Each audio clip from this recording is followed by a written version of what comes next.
إياك نعبد وإياك نستعين اهدنا الصراط المستقيم صراط الذين أنعمت عليهم غير المغضوب عليهم ولا الضالين آمين. Bismillahirrahmanirrahim. Assalamualaikum warahmatullahi wabarakatuh. Alhamdulillahirabbil alamin.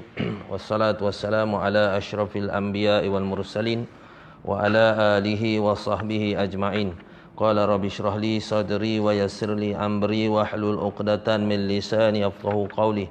Subhanaka la ilma lana illa ma 'allamtana innaka antal alimul hakim. Rabbi zidna ilma warzuqna fahma wa la hawla wa la quwwata illa billahil aliyil azim. Wa la hawla wa la quwwata illa billahil aliyil azim. Wa la hawla wa la quwwata illa billahil aliyil azim. Amma ba'd. Yang dihormati Tuan Imam, pengerusi ahli jawatan kuasa, pegawai-pegawai masjid, pimpinan setempat, muslimin muslimat yang dirahmati oleh Allah Subhanahu wa taala sekalian. Alhamdulillah, syukur pada Allah Subhanahu wa taala kerana dengan limpah kurnia, taufik dan hidayahnya kita dapat bersama-sama pada malam ini insya-Allah bagi kita menyambung kuliah kita ini. Alhamdulillah, Allah taala beri lagi kesempatan kita hidup di atas muka bumi ini mengurniakan berbagai-bagai nikmat yang tidak terhingga. Dan kita masih lagi berpeluang untuk melakukan ibadah sebagai persediaan sebelum kita dijemput oleh Allah Subhanahu wa taala. Kita mengalami beberapa ujian beberapa ujian, termasuk yang terbaru iaitu virus coronavirus COVID-19 dan berbagai-bagai lagi ujian yang berlaku jadi semua itu nak menguji sejauh mana kita sebagai seorang beriman yang kita mengaku beriman kepada Allah Subhanahu wa taala. Adapun ia juga menjadi peringatan kepada kita supaya kita sentiasa muhasabah muhasabah yang mana kuman virus ini adalah makhluk Allah Subhanahu wa taala. Dia asbablah menghidup mematinya semua disebabkan oleh Allah Subhanahu wa taala. Adapun asbab mematikan, menghidupkan, memati itu sendiri bukan sebab kuman, tu banyak lagi sebab lain. Jatuh bilik air pun boleh mati. Tercekik pun boleh mati. Makan banyak tercekik mati juga. Ada yang mati sambil baring mati. Dulu artis sambil tidur mati. Jadi sebab boleh semualah. Namun begitu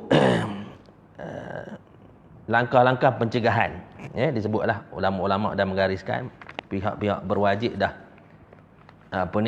meminta kita untuk melakukan langkah pencegahan. Namun begitu kita sebagai seorang Islam, bila disebut tentang basuh tangan, cuci tangan, kita sebagai seorang Islam setiap kali 5 kali sehari kita solat, kita sentiasa dalam keadaan berwudu. Kemudian kita dianjurkan sentiasa dalam keadaan berwudu setiap masa. Kalau boleh jangan tinggal wudu Ini amalan Sayyidina Bilal radhiyallahu anhu, sentiasa dalam keadaan berwudu. Selepas daripada berwudu dia solat sunat wudu 2 rakaat.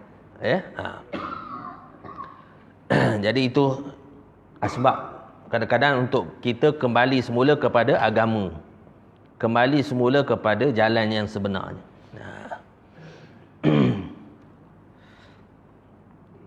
Boleh jadi sebab belakalah kalau orang kafir, orang yang ingkar pada Allah, dia jadi bala kepada mereka.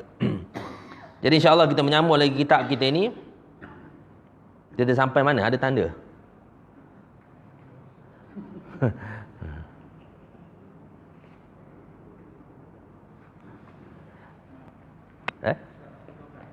Muka surat 12. Oh, baru 12 eh? Itu 12 tu bahasa Melayu ke bahasa Jawi? Oh. Rumi bukan Melayu eh? Oh. Qala al-musannif rahimahullahu taala wa nafa'ana wa iyyakum bi ulumihi fid dharain amin ya rabbal alamin. Berkata pengarang kitab rahimahullahu taala, mudah-mudahan bermanfaat kepada kita semua dan kepada pengarang kitab ini, iaitu di dua negeri, iaitu negeri dunia dan akhirat. Fardu mandi hadas. Kita sampai pada tajuk fardu mandi hadas. Kita dah bincang itu sebab-sebab yang mewajibkan mandi. Fardu mandi hadas. Fardu atau rukun mandi hadas tu 3 perkara. Bila kita sebut rukun, maksudnya tidak mesti lakukan. Itu panggil rukun. Satu juzuk daripada perbuatan itu. Kalau wuduk dia ada rukun dia. Solat pun ada rukun dia. Sunat boleh tak buat. Tetapi bila sebut rukun tak boleh. Bila tinggal dia jadi tidak sah satu ibadat itu. Begitu. Yang pertama niat. Iaitu niat mengangkat hadas junub. Atau mengangkat hadas besar. Atau niat mengharuskan fardu sembahyang. Atau niat fardu mandi. Atau menunaikan fardu mandi. Atau mandi yang fardu. Atau mandi yang wajib. Sekiranya niat mandi sahaja tiada memadai. Kau dah baca dulu? Belum lagi? Confirm Belum. Perempuan yang haid dan yang nifas hendaklah niat mengangkat hadas haid ataupun nifas. Niat itu wajib disertakan tatkala mula membasuh anggota supaya dikira basuh anggota itu. Maka sekiranya niat itu dimulakan selepas membasuh satu anggota, kenalah dibasuh semula anggota yang tiada berserta dengan niat. Yang kedua, menghilangkan najis terlebih dahulu. Jika ada pada badan bagaimana yang diutarakan oleh Imam Rafi'i. Maka menurut pendapat ini, sebelum mandi kenalah basuh najis itu lebih dahulu. Kemudian baru basuh untuk mandi. Yang ini kena 2 kali basuh. Tidak cukup dengan sekali basuh. Tetapi pada pendapat Imam Nawawi, tidak wajib basuh 2 kali. Cukup. Cukup dengan sekali basuh untuk najis dan mandi. Pendapat Imam Nawawi lebih kuat dan sesuai. Perselisihan ini. Perselisihan faham antara 2 pendapat ini ialah tentang masalah najis hukmi yang tiada ainnya. Atau yang ada ainnya. Dan boleh hilang segala sifat-sifatnya dengan sekali basuh. Adapun jikalau ada ainnya dan tidak boleh hilang sifat-sifatnya, tiadalah khilaf lagi melainkan wajib dibasuh lebih dahulu hingga hilang segala sifat-sifat itu. Okey. Yang ketiga ni panjang sikit. Jadi kita selesaikan yang 1 dan 2. Yang pertama niat. Jumpa ni? Jumpa Salah kitab pun. Salah kitab tak boleh nak tolong. Okey, yang pertama niat, iaitu niat mengangkat hadas junub. Seperti disebut dalam hadis. Innama a'malu binniyat. Kan? Tiap-tiap suatu perbuatan itu dimulakan dengan niat. Tiap-tiap suatu pekerjaan itu dimulakan dengan niat. Wa innama likulli imrin ma nawa. Dan kita akan dikira ataupun dibalas mengikut niat apa yang kita niatkan. Jadi niat iaitu niat mengangkat hadas junub atau mengangkat hadas besar. Atau niat mengharuskan fardu sembahyang. Kan? Niat itu kita dah bincang itulah. Nawaitu rafa'al adasil akbari lillahi ta'ala. Kan? Ataupun dipanggil fi istibahatis solah, pada mengharuskan solat. Jadi mengangkat hadas besar atau niat mengharuskan fardu sembahyang, boleh semualah. Bila sebut mengangkat hadas besar, memang kita nak, apa maksud mengangkat tu? Angkat macam mana? Menghilangkan hadas yang besar. Apa hadas besar tu? Apa hadas besar? Tak tahu. Tahu saja. Hadas besar kalau lelaki keluar mani, perempuan haid ataupun nifas. Maka ketika itu wajib dia mandi. Atau niat mengharuskan fardu sembahyang. Atau niat fardu mandi. Boleh juga. Niat fardu mandi atau menunaikan fardu mandi. Boleh juga. Atau mandi yang fardu. Kita sebut niat tu, bila sebut niat, apa niat? Apa beza niat dengan lafaz niat? Lafaz di mulut, niat hati. Niat di hati. Niat ketika apa? Sebut apa? Qasdu syai'in muqtarinal bil fi'li. Qasad itu, niat itu disertakan dengan apa ni? Dengan perbuatan.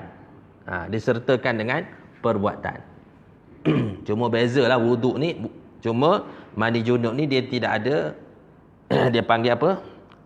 Tertib tertib kan, dia tak ada tertib. Maksudnya pada wuduk mestilah dia mulakan niat itu ketika air menyentuh muka. Sebab apa? Dia mesti ikut tertib dia. Muka, kemudian tangan, kemudian basuh kepala, kemudian dan seterusnya lah. Rukun wuduk. Adapun junub tak kisah. Air sampai mana-mana pun. Kalau basuh pusat tu boleh basuh pusat. Boleh basuh pusat tu. Ambil air cucur kat pusat. Boleh?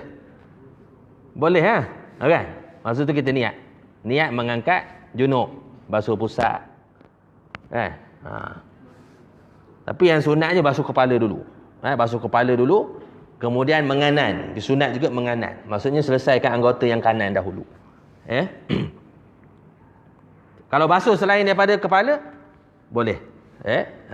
Ketika itu air mula-mula kena itu, ketika itulah kita niat. Atau mandi yang wajib. Sekiranya niat mandi saja tiada memadai. Kalau niat mandi saja tak boleh.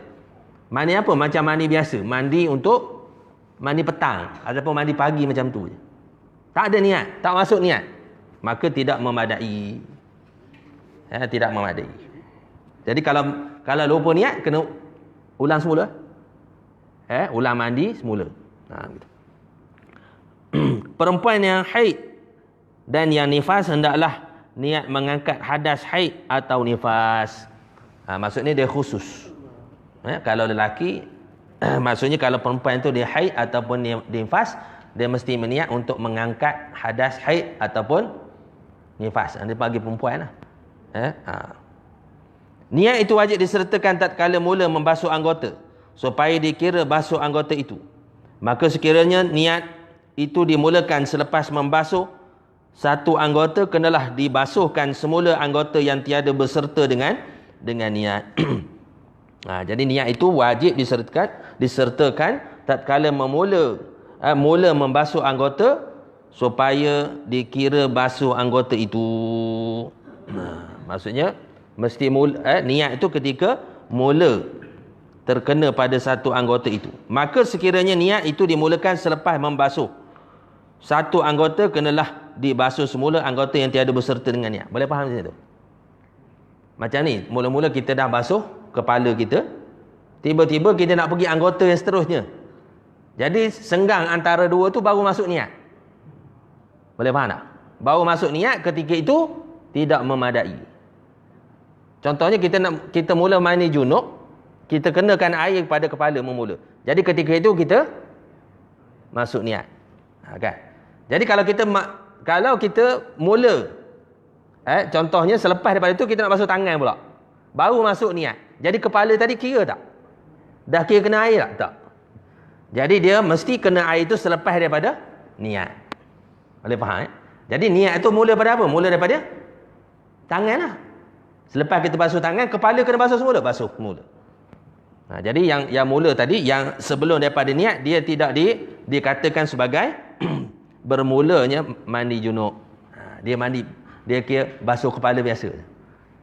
Okay? Boleh faham itu maksudnya. Maka sekiranya niat itu dimulakan selepas membasuh satu anggota, kenalah dibasuh semula anggota yang tiada berserta dengan niat. Maksudnya niat yang pertama, yang kedua basuh seluruh anggota badan. Boleh faham dia? Boleh? Okey, selesai bab niat. Ada soalan bab niat? Ya.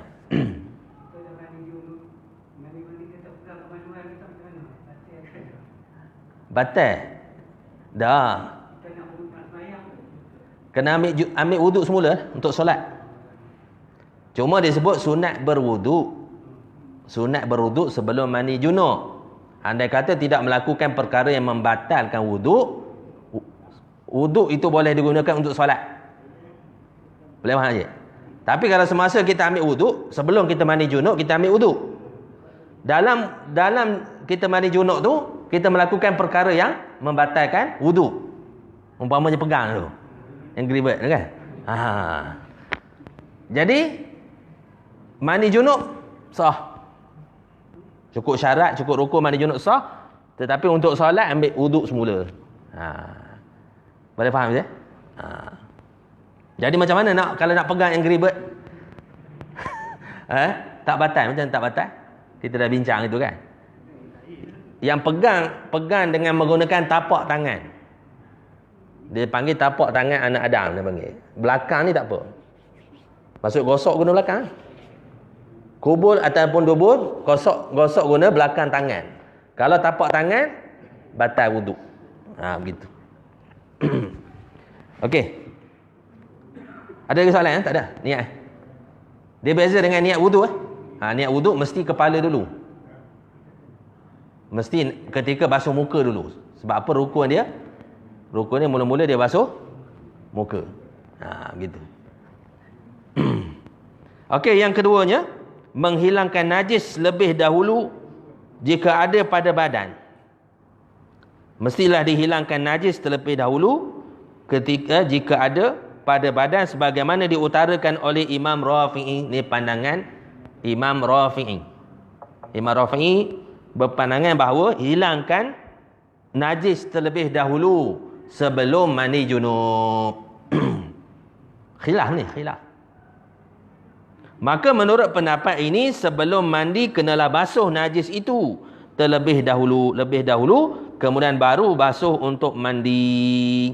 Jadi maksud di sini kena 2 kali basuh. Ni mengikut pandangan Imam Rafi'i. Dia kata 2 kali basuh. Basuh yang pertama basuh menghilangkan najis. Basuh yang kedua untuk junub. Untuk junub. Okey. Tidak cukup dengan sekali basuh saja, tak cukup. Maksudnya 2 kali basuh. Satu untuk menghilangkan najis, yang kedua untuk mengangkat junub, mandi junub. Okey. Tetapi pendapat Imam Nawawi, dua-dua pun mazhab Syafi'i. Jangan kata bila beza pandangan ni mazhab Maliki, mazhab yang lain, bukan. Dalam mazhab Syafi'i pun berbagai pandangan. Ada khilaf juga kan. Kalau kita baca kitab tu dalam antara Imam Syekh Ramli dan Syekh Ibnu Hajar, dua-dua tu. Dua-dua pendekar dalam mazhab Syafi'i. Khilaf juga. Okey. Tetapi pada pendapat Imam Nawawi tidak wajib basuh dua kali, tak wajib. Imam An-Nawawi mengatakan bahawa tidak wajib basuh 2 kali, cukup dengan sekali basuh untuk najis dan mandi. Gitu pula pandangan Imam Nawawi. Pendapat Imam Nawawi lebih kuat dan sesuai. Tu khilaf pula. Jadi najis tu, jadi perbincangan di sini macam mana pula najis tu? Kan? Adakah najis tu najis itu kalau ada airnya?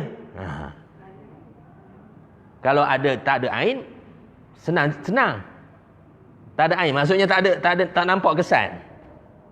Hanya dipanggil hukmi saja. Kesan, maksudnya najis dah tak ada, tinggal maksudnya tak nampak najis tu. Tak ada airnya.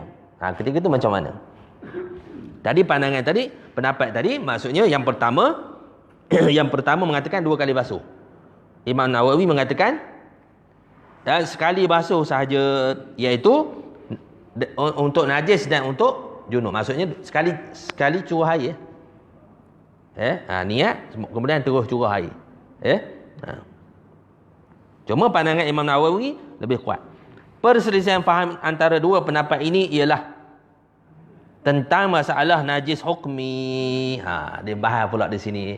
Maksudnya yang khilaf di kalangan dua ulama ini iaitu najis hukmi. Apa najis hukmi? Najis yang pada hukum sahaja.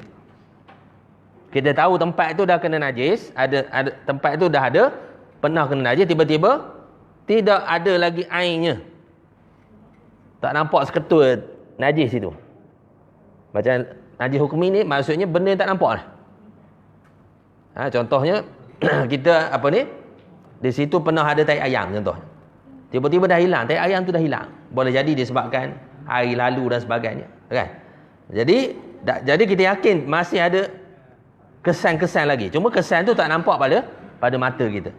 Jadi itu dia panggil najis hukmi. Najis ni ada dua, satu najis hukmi, satu najis aini. Najis hukmi najis yang pada hukum saja, tetapi tak nampak airnya. Tak nampak kesan. Adapun ain ada kesan. Okey, perselisihan faham antara dua pendapat ini ialah tentang masalah najis hukmi saja. Maksudnya yang tiada ainnya. Atau yang ada ain dan boleh hilang segala sifatnya dengan sekali basuh. Maksudnya perbahasan yang tidak ada perselisihan ini pada masalah najis hukmi sahaja atau yang ada ain tetapi sekali basuh boleh hilang. Contohnya sekali basuh. Najis tu bila sekali jeruh je boleh hilang sekaligus. Kalau susah, dia masalah lain. Boleh faham ke?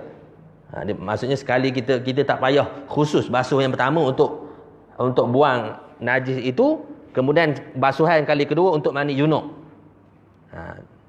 Pada masalah yang mudah, sama ada hukmi ataupun najis yang mudah hilang dengan sekali jirus sahaja.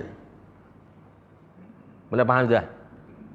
Jadi ketika itu kita cek balik lah. Masa tengah mandi kita cek lah. Adakah dah hilang bau, rasa dan warna. 3 perkara tu. Dah hilang bau, rasa dan warna. Kalau dah hilang, maka ketika itu terus je lah. Kira sah mandi junub. Okey, adapun jikalau ada airnya dan tidak boleh hilang sifat-sifatnya, maksudnya susah nak basuh. Tidak boleh hilang sifat-sifatnya. Tiadalah khilaf lagi, melainkan wajib dibasuh lebih dahulu hingga hilang segala sifat-sifat itu. Barulah tiada khilaf di kalangan ulama. Kalau masalah najis itu najis ain yang susah nak hilang, maka ketika itu 2 kali basuh. Basuh yang pertama untuk hilangkan najis, basuhan kali kedua untuk mandi junub. Kena hilang dulu, buat gosok dulu, pagi hilang dulu bau, rasa dan warna dulu, hilang dulu, barulah step yang kedua barulah untuk mandi junub. Okey. Habis masalah iaitu menghilangkan najis terlebih dahulu. Okey, yang ketiganya. Ketiganya meratakan air pada kulit. Meratakan air pada kulit, rambut atau bulu-bulu seluruh badan. Tiada beza antara yang jarang dan yang lebat. Semuanya dikehendaki air sampai rata luar dan dalam. Dia beza dengan masalah wuduk. Masalah wuduk, kalau kita basuh muka, ada orang yang janggut tebal. Kalau kita lihat pada depan, janggut dia nampak dagu. Maksudnya nampak kulit. Jadi kalau dalam masalah itu, kalau tak ada janggut dia tak payah. Kita. Kalau tak ada janggut dia tak masuk bab ni. Dia wajib kena. Ni ada janggut. Ada janggut kalau kita tengok nampak kulit, ketika itu wajib kenakan semua. Diselat, dicelah janggut. Kecuali janggut orang Arab. Janggut orang Arab yang tebal tu tak nampak dalam, ketika itu disarut saja. Ketika wuduk. Itu masalah wuduk. Masa kita basuh muka, kita basuh atas saja. Bagi janggut yang tebal. Tapi janggut yang jarang wajib kenakan semua. Itu masalah wuduk. Adapun masalah junub wajib kenakan semua. Kalau yang penuh wulu tu sejam, setengah jam duduk ambil air. Pasal apa nak kenakan air dalam. Jadi sebut sini, meratakan air pada kulit, rambut dan bulu-bulu seluruh badan, tiada beza antara jarang ataupun lebat, semua dikehendaki air sampai rata luar dan dalam. Seolah-olah kita baca ayat ni seolah-olah ada masalah lain. Jadi dia nak compare dengan masalah wuduk yang kita bincang dulu. Dia nak membezakan antara bab wuduk dengan bab mandi junub. Okey, rambut yang ditocang. Rambut yang ada tocang. Tocang. Atau disanggul. Ditocang ataupun disanggul. Tocang, buat tocang. Ataupun sanggul. Sanggul unta. Jika tidak disampai air ke dalamnya, wajiblah dirombak tocang atau sanggul itu. Kalau air tak sampai, ni bab mandi junub jangan main tuan-tuan. Leceh sangat tapi menyebabkan solat tak sah. Pasal apa? Bila mandi junub tidak sah, maka dia tidak boleh mengharuskan ibadat. Tidak boleh ibadat. Tak boleh solat. Ketika itu solat tak sah disebabkan mandi junub tak sah. Wuduk pun tidak boleh diangkat. Kan? Walaupun pada masalah keluar mani boleh sah, tapi untuk beribadat tidak sah. Sebab apa? Hadas besar tidak diangkat. Tidak terangkat hadas besar. Apa nampak situ Ma la yatimmu wajibun illa bihi fahuwa wajib. Tidak sempurna satu yang wajib, melainkan untuk menyempurnakan ia menjadi wajib. Mandi junub wajib. Dan rambut yang tersimpul dengan sendiri jika tidak sampai air ke dalamnya adalah dimaafkan. Tak payah dipotong sekalipun banyak. Okey. Sanggul ataupun tocang wajib dihuraikan untuk kenakan air pada kulit kepala tu. Okey. Tetapi dimaafkan pada rambut yang kecil-kecil yang tersimpul. Rambut kecil-kecil yang tersimpul, hujung-hujung rambut itu dia tersimpul, dimaafkan. Bulu-bulu yang di dalam hidung tidak wajib dibasuh kerana termasuk dalam jumlah batin. Tetapi kalau kena najis wajib dibasuh. Kerana masalah najis lebih berat daripada junub. Jadi bulu-bulu dalam hidung. Okey.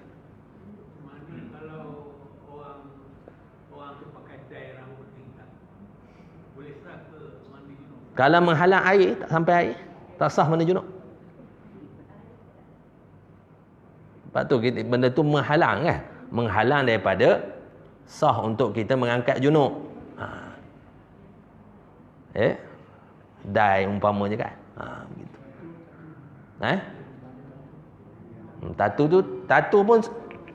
Tatu pun di dalam batin juga di dalam. Cuma selepas daripada, contohnya orang bincang tentang bila dia dah taubat kan. Dah taubat tu, selepas daripada tu dimaafkan. Mungkin kalau buang menyebabkan mudarat pada dia, itu masalah lain. Kan. Cuma tatu tu batin lah. Tatu tu di dalam kulit. Bila masalah tatu tu di dalam kulit. Begitu. Okey. Dalam jumlah batin, tetapi dalam hidung tak wajib basuh untuk mandi junub, tetapi sekiranya ada najis yang tidak dimaafkan di dalam hidung itu, maka wajib kita membasuhnya. Wajib basuh. Demikian juga wajib diratakan air di celah-celah kuku. Wajib celah-celah kuku. Sebab tu kita kata, boleh tak kita kuku panjang? Boleh tak kuku panjang? Ada orang dia simpan kuku panjang, tapi dia boleh jaga. Dia boleh menguruskan dengan baik. Dia boleh congkek. Dia rajin kan. Kita ni jenis malas, tak payah lah. Sebab apa? Dia boleh menyebabkan tak sempurna junub itu. Mandi junub itu tak sempurna, menyebabkan ibadat tak sah. Kan? Jadi kalau kita rasa tak boleh nak urus kuku kita, maka potong. Potong di celah-celah kuku. Dan sekiranya ada benda yang di celah-celahnya seperti daki dan lain-lain hendaklah dibuangkan kemudian dibasuh. Mesti buang dulu kemudian dibasuh. Jika tidak dibuang nescaya belum mencukupi hukumnya mandi sehingga dibuang dan dibasuh yang di bawahnya itu, maka mestilah kita hilangkan dahulu penghalang, menghalang. Dia panggil mani, yang menghalang satu-satu perkara itu kan. Mani junub tu wajib, cuma kita kena hilangkan halangan untuk mengangkat junub itu. Okey, orang yang zakarnya kulub. Disebut orang yang zakarnya kulub wajib menyampaikan air di bawah kulubnya. Ni tak sunat. Tak potong. Batu sunat berkhotan ni sunat. Kan? Tetapi untuk beribadat dengan tidak berkhotan, maka menghalang daripada kita untuk melakukan ibadat, maka wajib pula. Begitu. Jadi wajib bagi orang yang kulubnya, wajib menyampaikan air di bawah kulubnya. Dan orang perempuan wajib membasuh bibir farajnya yang terbuka tak kala duduk bertingkung atau mencangkung, kerana kedua-dua itu dianggap daripada anggota yang lahir. Jadi kena mandi junub dalam keadaan mencangkung lah. Biasa mudah dalam keadaan mencangkung, lelaki ataupun perempuan. Kena sampaikan. Kena sampaikan semua ya. Sebaliknya, jika tiada boleh, hendak disampaikan air di bawah kulubnya dengan sebab buta. Dia ada sebut, Tok Guru kita sebut juga. Buta ni biasa orang sunat dulu. Kalau orang buta ni susah. Buta ni maksudnya susah nak buka kulit dia tu kan. Sangkut lah. Dekat mudah sangkut. Sebab itulah kita nak selesaikan masalah itu berkhotan. Untuk kebersihan.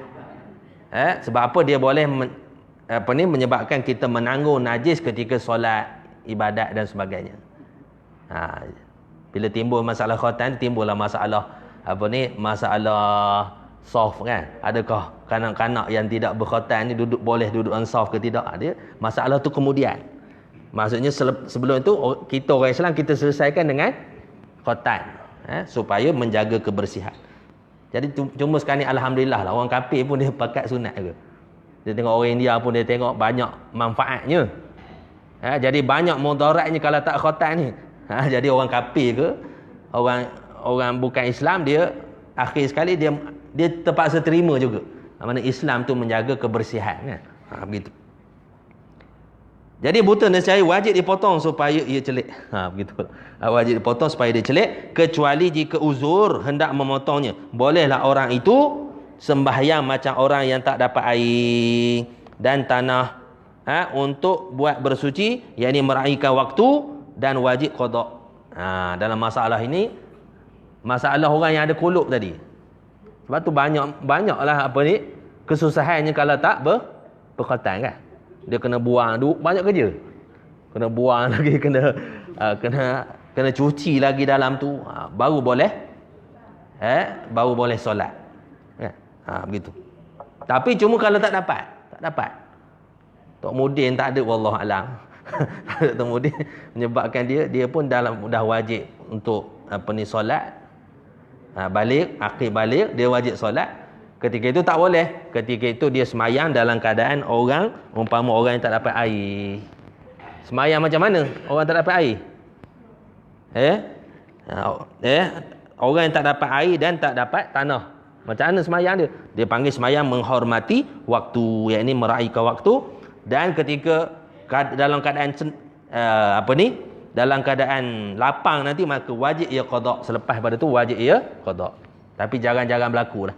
Cuma Tok Guru kita ni dia cerita semua. Ini pun kitab ni habis ringkas lah tuan-tuan. Untuk mudah untuk kita faham kan. Kalau kita bawa kitab yang tinggi-tinggi lagi pening. Banyak masalah khilaf lagi. Ini untuk betul-betul untuk kita untuk ibadat.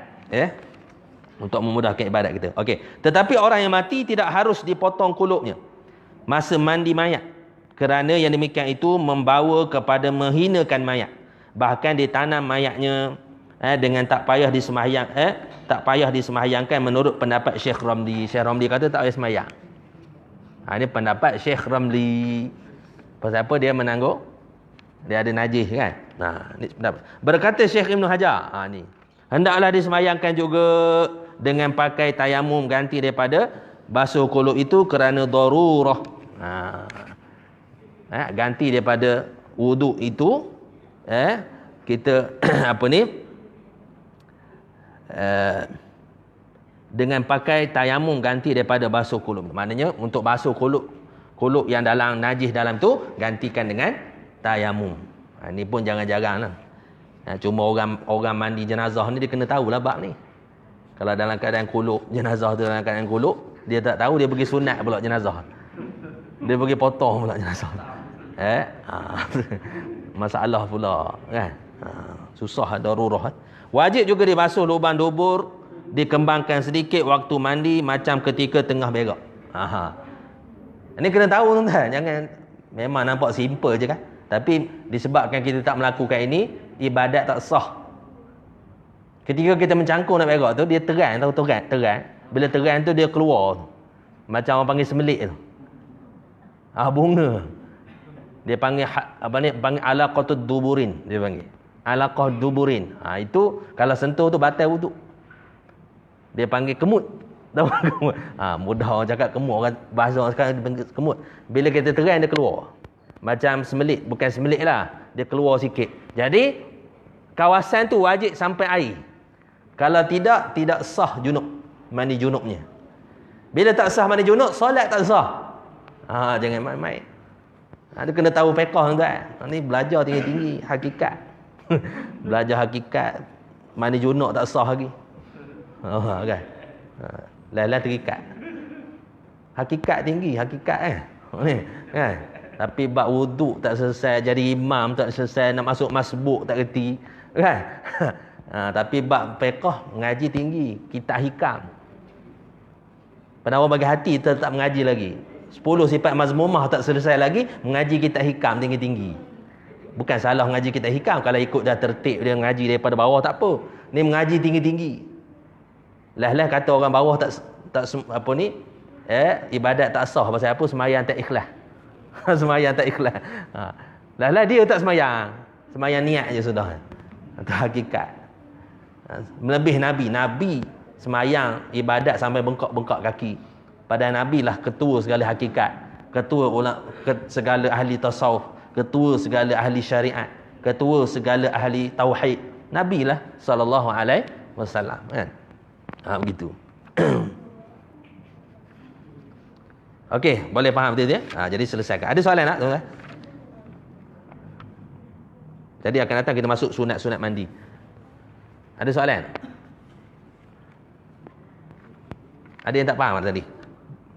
Maksudnya semua kena-kena lah. Wajib satu badan kena. Setelah yakin, kalau was-was jangan dilayan-layan lah. Was-was jangan layan. Tapi wajib kita sampaikan semua untuk memastikan kita sah ibadat kita. Jangan main-main tuan-tuan. Jadi dalam saya pernah sebut dulu, di zaman ketika Nabi SAW lalu di satu tanah perkuburan, Nabi SAW berhenti di tanah perkuburan, sahabat melihat. Lalu Nabi potong pelepah tamar tu, Nabi letakkan pada pusara orang tu. Lalu sahabat tanya, "Ya Rasulullah, kenapa begitu?" Sesungguhnya orang yang di dalam kubur ini sedang diazab. Sedang diazab oleh Allah Subhanahu Wa Taala, oleh malaikat. Jadi sebab apa diazab? Rasulullah menyebut diazab disebabkan tidak menghabiskan kencing. Tak habiskan kencing. Tidak istibrak dia panggil, tidak menghabiskan kencing kan. Kadang-kadang kita kencing berdiri, biasa kencing berdiri memang tak habis tuan. Dia kena kencing duduk. Kencing duduk, kemudian berdiri istibrak, kemudian barulah selesai. Tapi kalau darurah itu lain. Masalah darurah, ada yang sakit, kencing tak lawas dan umpama, itu dimaafkan. Cuma keadaan normal biasa mesti habiskan. Dan kebiasaannya bila kita pakai seluar tu, kita akan rasa terkeluar lagi. Tapi rasa macam tak keluar, rasa macam keluar. Tapi kita bawa juga dalam solat. Itu antara disebut dalam hadis itu, iaitu ahli kubur itu disiksa. Yang kedua disebut juga iaitu iaitu adu domba lah. Mengata-ngata orang, dia panggil acur mengacung, adu domba, buat cerita, mesyuarat tingkap, jenis gitulah.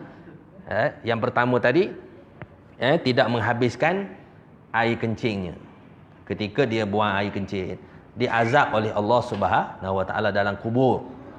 Sebesar-besar itu, sekecil-kecil itu amalan. Itu sunnah. Sebab tu sunnah Rasulullah dah ajar lah macam mana cara kencing, macam mana masuk tandas, macam mana tu kan. Macam mana buang air besar. Ada doa dia pula, ada adab tu. Kalau kita beramal sungguh-sungguh dengan sunnah Rasulullah SAW, insya-Allah maknanya kejayaan lah, kita dapat kejayaan, kesihatan dan sebagainya kan. Begitu. Jadi sunat-sunat mandi, Allah, kita sambung sedikit berkenaan dengan ada soalan? Tak ada soalan? Fahamlah tu. Jadi sebenarnya kita dah belajar dulu, cuma kita ingatkan balik. Cuma kadang-kadang lupa juga. Dah belajar pun lupa. Itulah sifat kita ni manusia. Dah ada ilmu pun lupa. Tak ada ilmu kena belajar. Dah belajar pun lupa. Jadi samalah. Saya ni nak mengajar pun bukan kira nak mengajar. Maksudnya nak mengingatkan juga. Kadang-kadang kita pun lupa. Kalau tak membaca, tidak mutalaah, maka kita pun lupa. InsyaAllah kita sambung sedikit hadis yang ke-10 daripada 40 hadis peristiwa akhir zaman, iaitu pada tajuk bahaya kemewahan. An Ali bin Abi Talib at-Talibin yaqulu inna la julusun ma'a Rasulillah sallallahu alaihi wasallam fil masjidi idh tala'a Mus'abud Nu'umairin ma alaihi illa burdatun lahu marqu'atun bifarwin falamma ra'u Rasulullah sallallahu alaihi wasallam baka lilladhi kana fihi minan ni'mati walladhi huwa al-yawmil ma fihi thumma qala Rasulullah sallallahu alaihi wasallam kaifa bikum idza ghada ahadukum fi hullatin wa raha fi hullatin wa wudi'at baina yadayhi sahfatun wa rufi'at ukhra wa satartum buyutakum kama tustarul ka'batu qalu ya Rasulullah sallallahu alaihi wasallam nahnu yawma idzin khairum minna al-yawma yatafarragu lil ibadati wa nuqfal mu'nata faqala Rasulullah sallallahu alaihi wasallam la antumul yaumal khairum minkum yauma idzin, rawahu Tirmizi. Daripada Ali bin Abi Talib radhiyallahu anhu bahwasanya kami sedang duduk bersama Rasulullah sallallahu alaihi wasallam di dalam masjid, tiba-tiba datang Mus'ab bin Umair radhiyallahu anhu.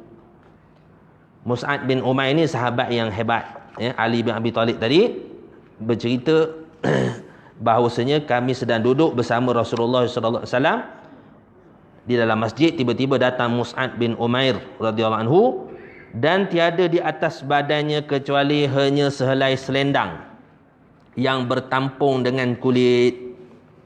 Tatkala Rasulullah SAW melihat kepadanya, baginda menangis dan menitiskan air mata kerana mengenangkan kemewahan Mus'ab bin Umair ketika berada di Mekah dahulu, kerana sangat dimanjakan oleh ibunya, dan kerana memandang nasib Mus'ab bin Umair sekarang ketika berada di Madinah sebagai seorang muhajirin yang terpaksa meninggalkan segala harta benda dan kekayaan di Mekah. Jadi Sayyidina Ali karamallahu wajhah bercerita bahawa satu ketika dalam majlis Rasulullah sallallahu alaihi wasallam masuklah nama sahabat iaitu Mus'ab bin Umair, seorang sahabat bernama Mus'ab bin Umair radhiyallahu anhu, masuk dalam keadaan memakai baju sehelai selendang yang bertampung dengan kulit. Mus'ab bin Umair ni dia hanya memakai sehelai kain yang dibelit pada badannya. Maksudnya dia tidak ada macam kita banyak baju Dalam ada kain plekat lagi, ada baju pagoda lagi, ada jubah lagi, kan? Dia sehelai baju yang dibelit sahaja. Hebat Mus'ab bin Umair ini, beliau wafat meninggal ketika mana? Ketika perang Uhud. Ketika perang Uhud, ketika mana hendak dikebumikan, hendak dikafankan, ketika itu tidak ada kain. Mus'ab bin Umair ni. Ketika nak tutup kepala dia disebut kain tak cukup inci. Bukan sebab tak ada kain, kita ni ada kain tak cukup inci. Dah ada cukup dah, tapi dah kain cukup tapi ukur-ukur tak cukup. Itu jenis tak semayang malas. Kan? Ini tak, dia memang tak ada kain. Nak tutup kepala, kaki nampak. Bila nak tutup kaki, kepalanya nampak. Akhir sekali dia tutup kepala, kemudian bahagian kaki itu ditutup dengan kayu, dengan daun-daun kayu. Kemudian ditanam. Mati dalam perang Uhud. Ini Mus'ab bin Umair, hebat dia. Mus'ab bin Umair ini berguru dengan Rasulullah sallallahu alaihi wasallam. Kemudian Rasulullah SAW menghantarnya ke Madinah. Sebagai nak memulakan kerja dakwah di Madinatul Munawwarah. Jadi Mus'ab bin Umair ni dia riki dulu. Dia buat kerja di Madinah dulu. Dia dilantik sebagai utusan Rasulullah SAW untuk membentuk satu dia panggil kader-kader lah. Kader-kader di Madinah itu sebelum daripada Rasulullah SAW berdakwah ke Madinah. Tu. Sehinggalah peristiwa tu perjanjian Aqabah yang pertama, Aqabah kedua, sehingganya perjanjian dengan 70, maknanya perjanjian dengan 70 yang berbai'ah, sumpah setia dengan Rasulullah sallallahu alaihi wasallam. Jadi tatkala Rasulullah SAW melihat kepadanya, baginda menangis dan menitiskan air mata kerana mengenangkan kemewahan Mus'ab bin Umair ketika berada di Mekah. Mus'ab bin Umair ni seorang yang mewah ketika berada di Mekah. Mak dia, mana dimanjakan oleh mak ni. Kalau macam kita sekarang ni ada kereta lah. Ada kereta, ada baju yang mewah, ada kredit kad. Ada kredit kad. Tapi bila lepas hijrah, mak dia tarik balik kemewahan yang ada dia. Tarik balik kereta, ambil kunci kereta. Ni contoh lah. Zaman tu mana dia tarik balik kemewahannya, kerana memilih untuk mengikut Rasulullah sallallahu alaihi wasallam. Kerana memandang nasib Mus'ab sekarang ketika berada di Madinah sebagai seorang muhajirin yang terpaksa meninggalkan segala harta benda dan kekayaan di Mekah. Kemudian Nabi Muhammad sallallahu alaihi wasallam bersabda, bagaimanakah keadaan kamu pada suatu hari nanti? Sambil Rasulullah tunjuk pada Mus'ab bin Umair, Rasulullah beritahu pada sahabat, bagaimanakah keadaan kamu pada suatu hari nanti? Sedangkan Mus'ab bin Umair ni, dia diutus Rasulullah, dia boleh ambil kesempatan daripada, maksudnya atas utusan daripada Rasulullah tu, dia boleh ambil harta dan sebagainya di Madinah. Kan? Sebab orang mula percaya kepada kepimpinan Rasulullah sallallahu alaihi wasallam. Dia boleh ambil kelebihan di situ. Tetapi dalam keadaan itu dia masih lagi dalam keadaan bajunya hanya selai, bukan baju, kain yang dibelit pada badan untuk sekadar untuk menutup aurat. Kita sekarang semua ada baju. Kan? Untuk pagi baju lain, sembahyang subuh baju lain, jubah lain, sembahyang zuhur jubah lain, sembahyang asar jubah lain, sembahyang maghrib jubah lain, sembahyang isyak jubah lain. Untuk pergi kerja dah berapa baju dah, penuh dah almari tu. Untuk pergi sembahyang dah berapa baju dah. Untuk pergi kebun dah berapa baju dah. Untuk pergi kebun berapa baju. Kereta pun berapa biji. Helak untuk pergi masuk ladang ada helak. Untuk pergi untuk pergi jalan jauh-jauh, jalan tu ada Mercedes Brabus contoh kan. Ada Brabus. Kancing untuk pergi bulan masjid ya. Bukan kancing, Myvi, bulan masjid. Kan? Ada 4 biji kereta contohnya. Kalau 2 biji tu normal lah. Ada sebiji itu untuk jalan dekat-dekat. Satu biji untuk selesa jalan jauh, itu normal lah zaman sekarang. Biasa cikgu lah 2 biji. Cikgu. Kalau suami isteri cikgu, sebiji isteri, sebiji suami. Ya. Jadi bersabda Rasulullah, bagaimanakah keadaan kamu pada suatu hari nanti? Pergi di waktu pagi. Pergi di waktu pagi dengan satu pakaian, dan pergi di waktu petang dengan pakaian yang lain. Dan bila diangkatkan satu hidangan, diletakkan pula. Ni masalah pakaian banyak. Zaman sekarang kita dengan mewah. Dengan pakaian. Kadang-kadang kita tak beli mana. Orang bagi pun juga kan. Tapi mewah lah. Dengan pakaian yang banyak, dan pergi di satu petang dengan pakaian yang lain. Pagi pakaian yang lain, petang dengan pakaian yang lain. Ada sahabat Nabi SAW dilantik sebagai governor. Dilantik sebagai governor, dia hanya ada satu je pakaian. Hanya satu je jubah. Dan apabila dia basuh jubah itu, selagi mana jubah tak kering, dia tak keluar rumah. Kita baca sejarah sahabat Nabi. Dan macam mana Sayyidina Ali karamallahu wajhah bersama dengan isterinya, Sayyidina Fatimah binti Rasulullah sallallahu alaihi wasallam, kan, macam mana kesusahan dia. Ketika dia mengadu kepada Rasulullah, susah. Rasulullah kata Rasulullah pun tak ada harta. Rasulullah baginya iaitu tasbih, dipanggil tasbih Fatimah. Subhanallah, alhamdulillah, Allahu akbar. Dan bila diangkat satu hidangan, dia letakkan pula satu hidangan yang lain. Ini bab makanan pula. Dengan mewah, makanan yang mewah. Kita makan sekali, berapa kali sehari? Pagi sarapan, lepas subuh roti canai. Pukul 10 kalau orang kerja kerajaan, kerja apa ni, pejabat, pukul 10 mengetih lagi. Tengah hari makan nasi lagi. Petang pukul 4 minum lagi. Balik rumah minum lagi. Lepas isyak makan lagi. Alhamdulillah masjid tak ada jamuan lepas isyak. Kadang-kadang tahlil ada jamuan. Dia elok sebenarnya tak ada jamuan. Dia boleh mendatangkan kurang produktiviti pada penceramah kalau ada makan banyak sangat. Ada setengah tempat tu macam makan tengah hari. Lepas isyak ni makan macam makan tengah hari. Buat gulai patin dan sebagainya kan. Kita pun Allahu Akbar. Sepatutnya malam ni kita kurangkan makan. Tapi nasi goreng tu lain lah. Ni orang muda je tahu. Dan kamu menutupi dan menghias rumah kamu seperti mana kamu masang kelambu Kaabah. Rumah. Dengan rumah dihias. Maka jawab sahabat, wahai Rasulullah, tentunya di waktu itu kami lebih baik daripada hari ini. Kami akan memberikan penumpuan kepada masalah ibadat sahaja dan tidak usah mencari rezeki. Lalu Nabi SAW sabda, tidak, keadaan kamu di hari ini adalah lebih baik daripada keadaan kamu di hari itu. Jadi maksudnya Rasulullah kata susah lebih baik daripada bermewah-mewahan. Jadi sahabat kata, macam mana keadaan kamu ketika itu?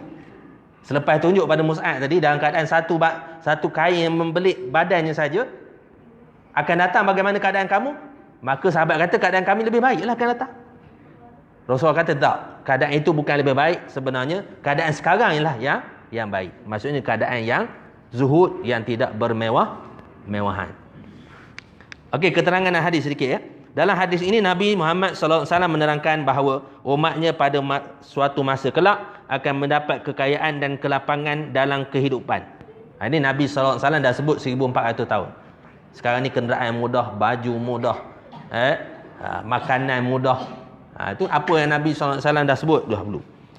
Pagi petang pakaian silih berganti, hidangan makanan tak putus-putus, rumah-rumah mereka tersergam indah, dihias dengan bermacam-macam perhiasan. Dalam keadaan demikian, kita juga mungkin akan berkata seperti perkataan sahabat, di mana kalau semuanya sudah ada, maka senanglah nak berbuat ibadat. Dia terasa macam tu. Kalau semua ada mewah, kereta ada mudah, jadi senang nak kita buat ibadat, senang nak berulang ke masjid, kan? Ada duit, senang nak sedekah, dan sebagainya. Tetapi Nabi Muhammad sallallahu alaihi wasallam mengatakan keadaan serba kekurangan itu adalah lebih baik untuk kita. Artinya lebih memungkinkan kita untuk beribadat. Biasa orang yang susah ini, dia akan lebih ingat kepada Allah Subhanahu Wa Taala berbanding orang yang senang. Dia mudah. Sebab tu orang susah dia lebih mudah untuk redha berbanding dengan orang kaya untuk syukur. Orang kaya untuk syukur, dia susah syukur. Fadilat ini sama saja. Tapi mudah orang yang susah, orang miskin untuk redha. Tetapi orang kaya untuk syukur susah. Itu fitrah manusia dijadikan begitu. Innal insana khuliqa alu'a. Sesungguhnya manusia itu, jadi insan itu dijadikan dalam keadaan keluh kesah. Apabila dia beri harta, bakhil ia, kan? Apabila miskin, keluh kesah ia. Itu sifat manusia, fitrah. Yang heranlah. Jadi kemampuan hidup banyak menghalang seorang itu dari berbuat ibadat kepada Allah SWT, seperti mana yang berlaku di hari ini, segala yang kita miliki walaupun tidak melebihi keperluan. Kalaupun tidak melebihi keperluan, namun ianya sudah mencukupi. Tetapi bila dibandingkan dengan kehidupan para sahabat, kita jauh lebih mewah daripada mereka. Sedangkan ibadat kita sangat jauh ketinggalan. Kekayaan dan kemewahan yang ada selalu menyibukkan kita dan menghalang kita daripada berbuat ibadat. Kita sibuk menghimpun harta dan juga sibuk menjaganya, serta sibuk untuk menambah lebih banyak lagi. Tidak ubah seperti apa yang pernah disabdakan oleh Rasulullah SAW. Seandainya seorang anak Adam itu telah mempunyai satu jurang emas, dia berhasrat untuk mencari jurang yang satu lagi, yang kedua, sehinggalah ia dimasukkan ke dalam tanah menemui kematian. Maksudnya tamaknya manusia itu. Sebab tu sifat tamak ni kita kena, satu sifat yang yang mazmumah dalam hati, kita kena berubat. Sifat tamak, hasad, sifat-sifat mazmumah kena buang. Begitulah gambaran yang sebenar terhadap kehalabaan manusia dalam menghimpun harta kekayaan. Ia sentiasa mencari dan menambah sehinggalah ia menemui kematian. Maka ketika itu barulah ia sedar dirinya dengan 1001 penyesalan. Mana lepas mati baru dia sedar. Dengan harta itu tidak boleh menyelamatkan dia di akhirat. Tetapi di saat itu sudah tidak berguna lagi penyesalan. Oleh itu janganlah kita lupa daratan dalam mencari harta kekayaan. Tidak kira halal atau haram, yang penting dapat harta. Tidak kira waktu sembahyang, bahkan semua waktu digunakan untuk menimbun kekayaan. Biarlah kita mencari mata benda dunia pada batas-batas keperluan. Kalau berlebihan, bolehlah digunakan untuk menolong orang lain yang kurang bernasib baik. Suka menderma dan suka bersedekah sebagai simpanan untuk hari akhirat kelak. Orang yang bijak adalah orang yang mempunyai perhitungan pada masa akhiratnya, dan ia menjadikan dunia ini tempat bertanam dan akhirat tempat memetik buahnya, menuai hasil. Jadi dunia ni kita jadikan sebagai jambatan untuk kita untuk ke akhirat. Ad-dunya mazra'atul akhirah.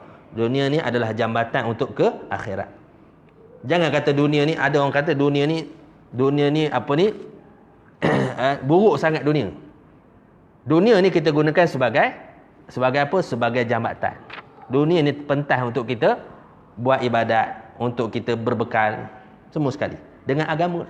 Tak kira apa aspek sekalipun. Aspek ibadat kita, aspek kekeluargaan kita, aspek kemasyarakatan kita, aspek kenegaraan kita. Semua sekali itu.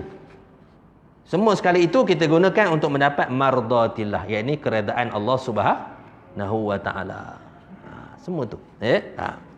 Jadi berpegang teguhlah kepada Al-Quran dan sunnah Rasulullah sallallahu alaihi wasallam, nescaya kita tidak akan sesat selama-lamanya sehingga kiamat dunia ini insya-Allah. Jadi itulah Nabi SAW menyebut ciri-ciri umat akhir zaman, peristiwa-peristiwa yang kita dapat saksikan dengan mata kita sendiri, bagaimana manusia mewah, senang untuk dapat duit, senang dengan kemewahan kenderaan, pakaian dan sebagainya, tapi semua itu ada ketikanya boleh melalaikan ia daripada mengingati Allah Subhanahu wa taala. Kan? Jadi bagi kita orang beriman, kita kena anggap itu adalah kurnia Allah yang kita gunakan sebagai alat untuk kita berbekal dia akhirat nanti, kan. Duit bukan segala-galanya, tapi hampir segala-galanya memerlukan duit. Duit bukan segala-galanya, tapi segala-galanya memerlukan duit. Tapi terpulang pada kita lah. Dengan duit yang kita ada tu, kita gunakan untuk apa? Untuk pergi masjid isi minyak, kan? Kena ada duit juga, kan? Itu sebagainya. Jadi insya-Allah cukup sekadar itu untuk malam ni. Mudah-mudahan Allah SWT melimpahkan taufik dan hidayah kepada kita, memberi ilmu yang bermanfaat kepada kita insya-Allah. Jadi kita tangguh dengan tasbih kifarah dan surah Al-Asr. Subhanakallahumma wa bihamdika asyhadu an la ilaha illa anta astaghfiruka wa atubu ilaik. Bismillahirrahmanirrahim. Wal 'asri innal insana lafi khusr illa alladhina amanu wa 'amilus solihat wa tawasaw bil haqq wa tawasaw bis sabr. Wallahu a'lam. Assalamualaikum warahmatullahi wabarakatuh.